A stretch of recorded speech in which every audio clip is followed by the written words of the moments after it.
Hello, this is Angelia, and you are listening to or watching the podcast, Why You Do What You Do, the podcast that talks about human development and psychology to maybe help you figure out a little bit more about why you do what you do.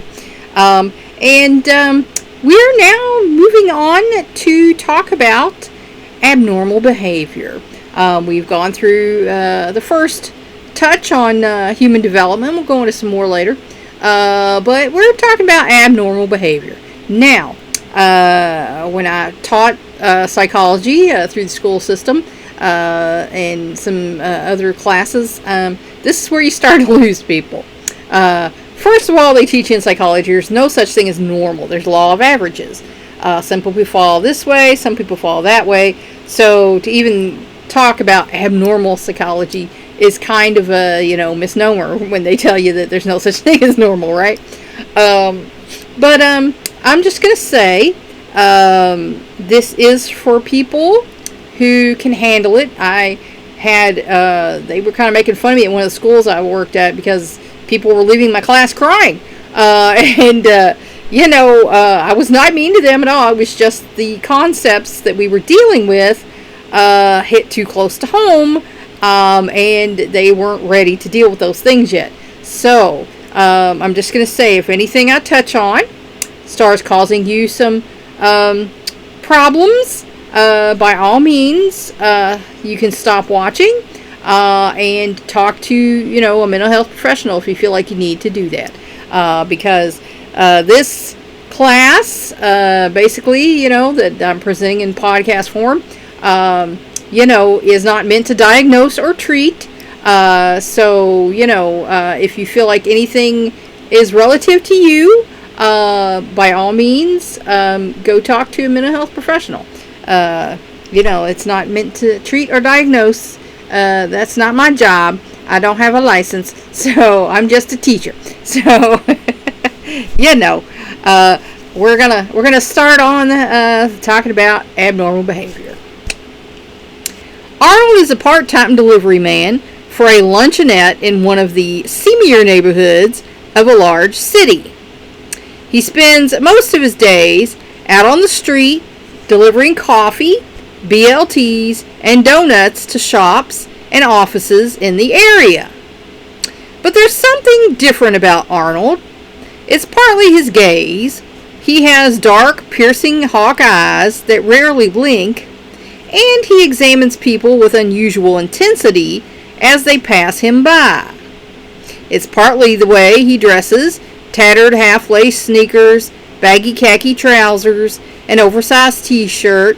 And we all have seen people like that where they're just like, and you're like, ooh, stop. Most of all, though, Arnold seems drunk or high or something. My kids call them crackheads. We don't know if they really are crackheads or not, but sometimes you just see somebody out there, on the street or sidewalk, and that's how they're behaving, is like they're drunk or high. He shuffles when he walks. Often he mutters to himself.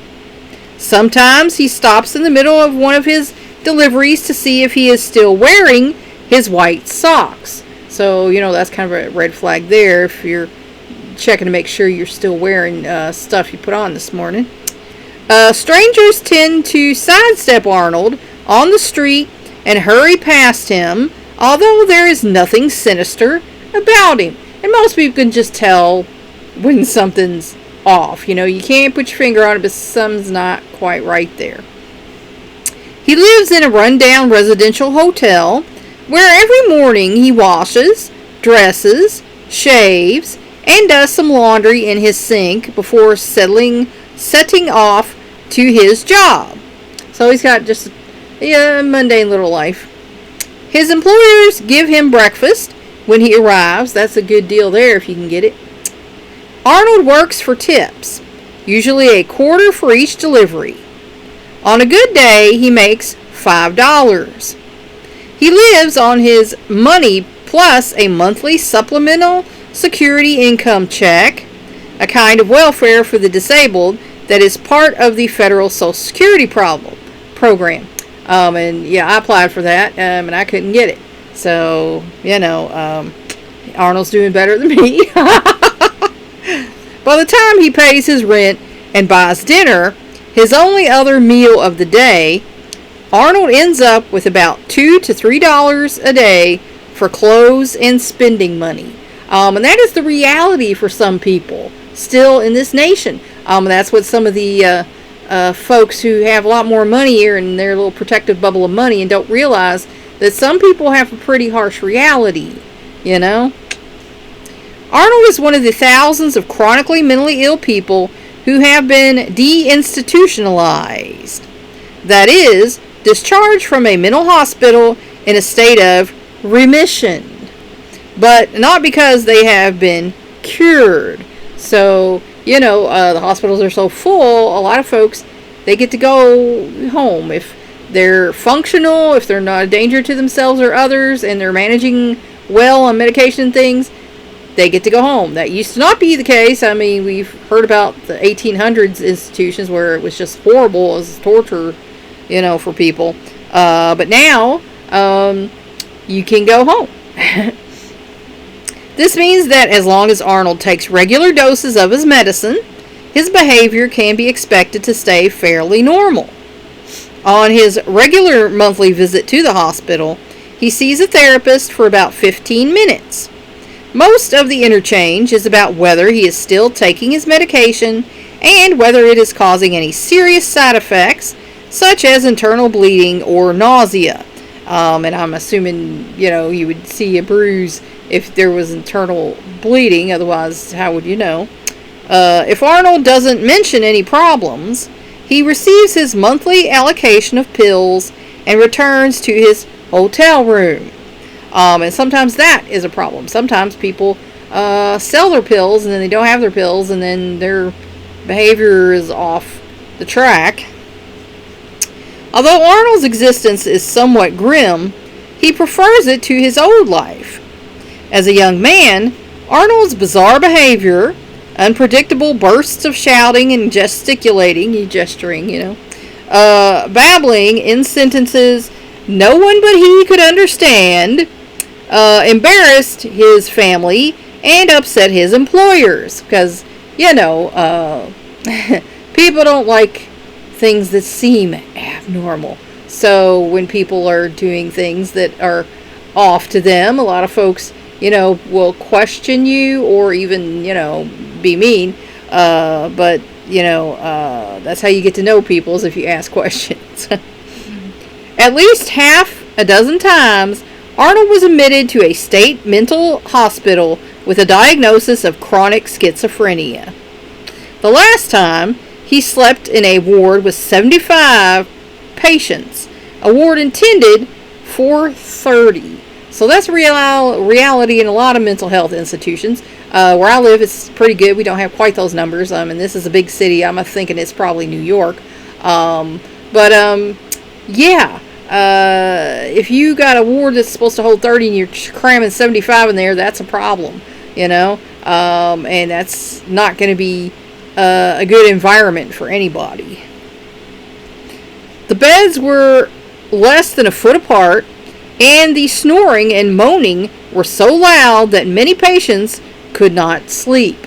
And, you know, they don't like to give out sleep meds, but sometimes they will if it becomes a chronic problem.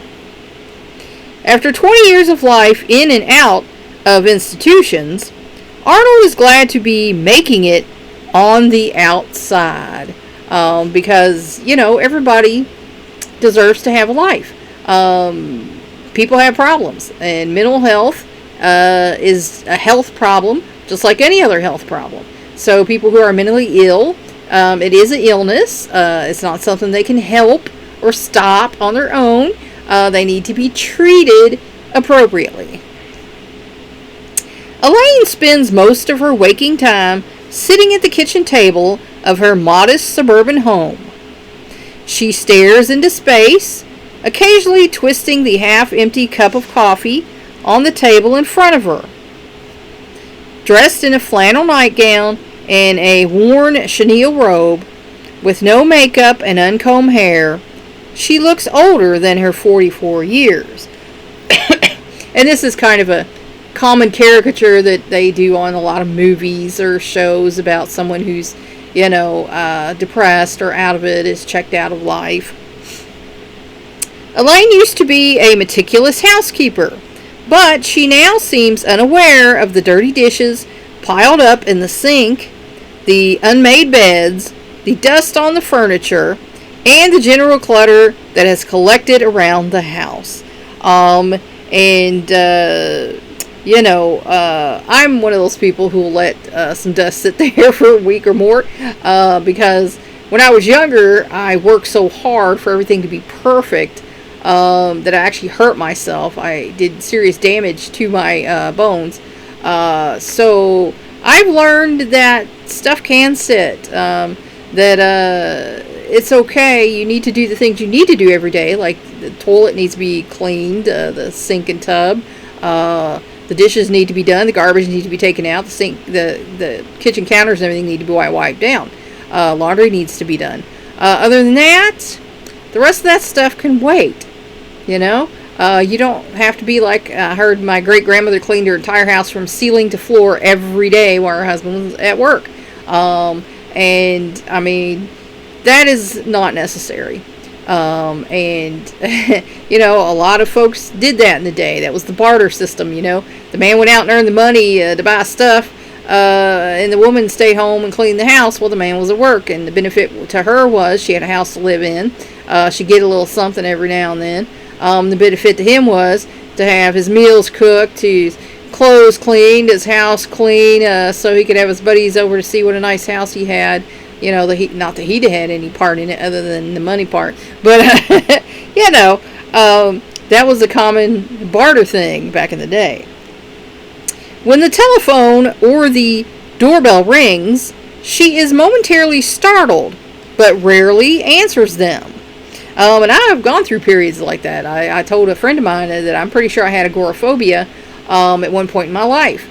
I was scared to leave my home, and when I had to even go get the mail, I would run, literally, I bump into the door a lot of times, run down to get the mail and get back in the house. And that's because there were several things that happened to me in the neighborhood. There were people who were harassing me in the neighborhood, and I was attacked. So that caused me to have that feeling. And when my oldest child went into school, that's when I decided I need to go talk to somebody and get some help. My husband was like, yeah, my insurance will pay, go do it.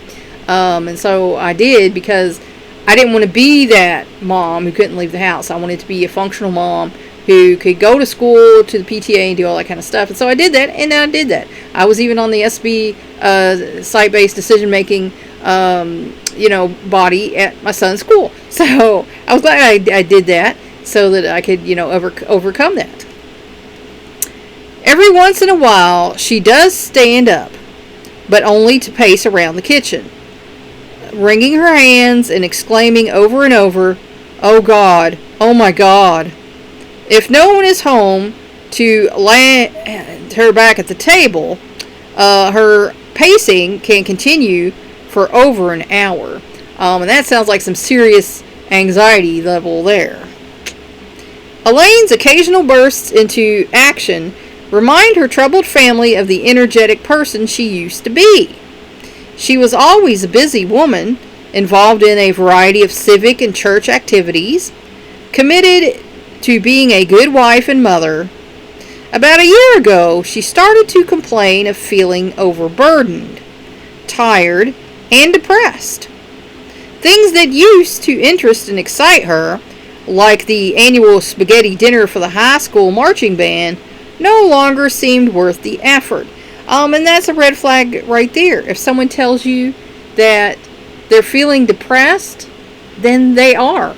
And you should take that seriously and tell them they need to go talk to somebody about that. Because, mental illness is just like physical illness. If you're physically ill, you go see a doctor. If you're mentally ill, you should go see a counselor or a psychologist or a psychiatrist to get this taken care of. There's still too much stigma here in our country about people with mental illness. physical illness and mental illness is the same thing, because it's an illness of the mind, which is part of your body. So it's still an illness. And people want to make that distinction, like that's a weakness. It's not. If you break your arm, you couldn't help that. Your arm got broke. And if your mind gets broke, you need to go fix that as well. So, we need to get over that here. Instead of popping out of bed in the morning to fix breakfast for her husband and 2 children, she began asking them to fend for themselves. First apologetically, then defensively. And that's a red flag too. If someone says they're overburdened and then the behavior changes, like if normally you did do this and now suddenly you don't do this, and get defensive about it, that's a red flag too. Because behavior changes tell you something's going on in the brain, to where the behavior did change. Now she typically gets out of bed long after the others have left home for the day. Once or twice recently, the task of getting up was just too difficult, and she wanted to spend the day in bed. And there are people who do that. I know of a woman who suffers from bipolar, and she often spends the day in bed. She just said it's just too much, can't do it today, maybe tomorrow. So that is a very real problem for a lot of people. Initially, Elaine's family was concerned about the changes in her behavior, which, you should be. Her husband, Ralph, insisted on taking her to their family physician, who examined her and found nothing physical to account for the dramatic changes. After a variety of tranquilizers and antidepressants failed to bring her back to her old self, the doctor gave up on medical treatment. His final recommendation was a referral to the staff psychiatrist at the local community hospital. And like I say, not everybody responds to some medications. Antidepressants or anti-anxiety meds doesn't always help some people. I was on it for, like I say, 6 months after my mom passed away, because, like I said, we had made these plans and then suddenly she was gone. And it's like, well, I just quit my job to help you out because that's what you wanted me to do. And that's how I was making my money, the majority of it anyway. And now this is all changed, and what am I going to do now? Plus I lost my mother, my best friend, that, we were best friends for like 5 years. We'd go everywhere and do everything together. So I was depressed and I was anxious about the future, and so I needed the help, and I knew I needed the help, and so I asked for the help.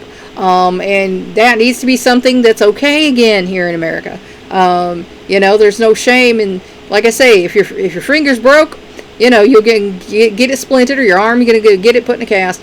If your mind is broke, you need to go get it taken care of. No one in either Elaine's or Ralph's family had ever been to a psychiatrist. The very thought of such a drastic action made Ralph nervous, and that's the trouble with a lot of people. What if their friends found out? And who cares? Who cares what your friends think about it? If they're going to be mean to you or make fun of you because you go to therapy, they're not really your friends, are they? They're kind of jerks, and you don't need them as friends. So, a lot of people worry about that, about how it's going to look to other people. Don't worry about how anything's going to look to other people. The person you need to worry about is you. He reassured himself that everybody has down periods. No doubt Elaine would snap out of her soon. It wouldn't help anything to have some psychiatrist treating her as if she were crazy. And a lot of people worry about that. They worry if they go and get some help, talk to a therapist, that they're going to be declared crazy. And I'm going to tell you, 9 times out of 10, that does not happen. Most of the time, there's some talk therapy until you're feeling better, and you go. Sometimes there's also some medication management, and you take it till you're feeling better, and then you stop. And then if it's anything serious, your therapist will refer you to a psychiatrist where you can get medication management. Someone in my family was getting med management from a psychiatrist because of some of their behaviors. They did that for a while, and then later on they were able to get off that. It was just a period in their life where, this behavior was a problem, and then they outgrew it. So, when Elaine did not change, the family began to accommodate her, which is kind of a bad thing because you're then an enabler. You're allowing this behavior to continue, and that's not what your loved one needs. They need an intervention. They need you to say, yeah, this is a problem, and we're noticing it, so you need to go talk to somebody. Ralph has lately begun spending more and more time at the office, finding it easier to catch a bite to eat in town than to deal with Elaine and the mess at home. And sometimes spouses will do that. They'll just decide this person has changed. They're not who they used to be. And then they check out. Rather than being supportive and there for their spouse and say, hey, you used to be so happy, bubbly, doing all that. Now you're like this, and you told me you felt depressed and things. Let's go talk to somebody. Let's get you back to where you were. Their son is away at his first year of college. Their daughter has no trouble finding friends to invite her home for dinner, and when that doesn't work out, there's always the local pizza place. So this family here, they're adapting and they're accommodating rather than dealing with the problem. She and Ralph always make sure Elaine gets something to eat, usually a hamburger or some fast food snack. And of course, that's not exactly the best, tact. The person's already suffering from depression, and you're giving them some fast food, which is gonna put fat into their body, which they don't need. But Elaine tends to find even such a simple meal more than she can manage. So, she's not even wanting to eat. Both her husband and daughter are angry and bewildered at her failure to eat, and at her behavior in general. So it's clearly bothering them, but they're not taking that step to help her to get well. How can she do this to them?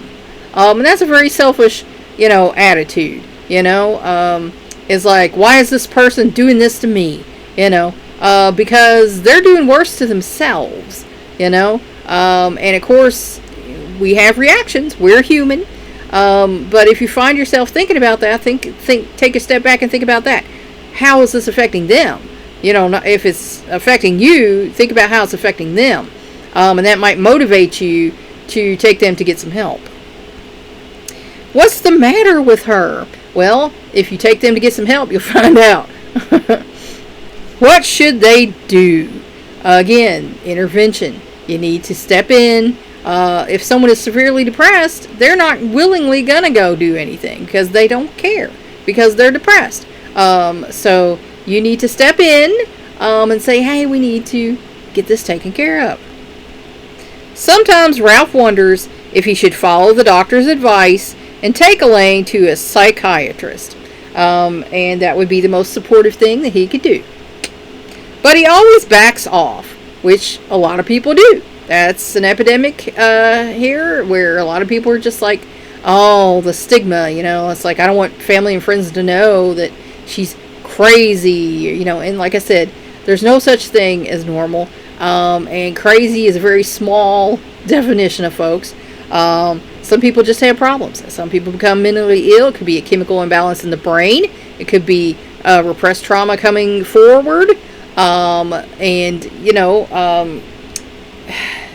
These things can be treated. Not all mental illnesses can be cured. Some of them, like I said, I was on mine for 6 months and then I was done. I felt better about life. I was moving on, and that's how it works in most situations with most people. Surely she'll begin to perk up tomorrow or next week at the very latest.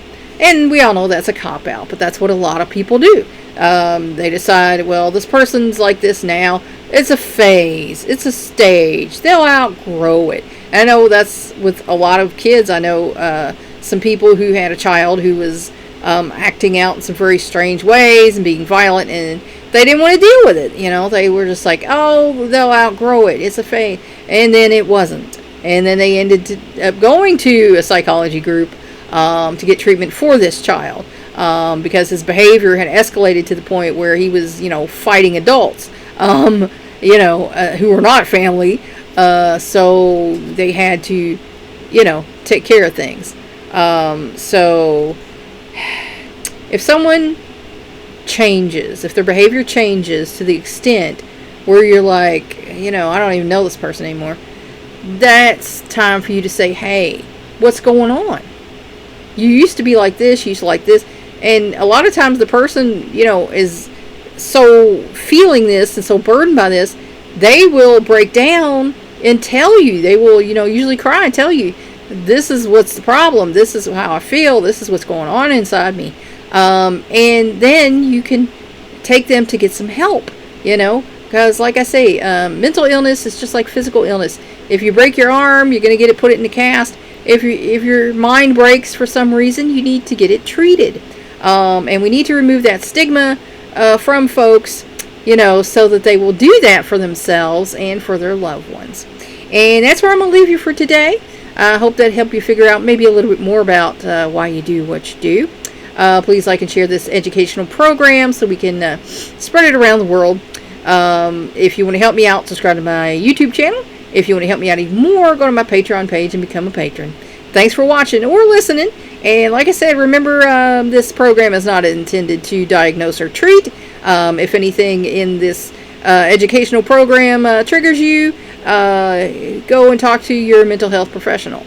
That's all for now. Until next time.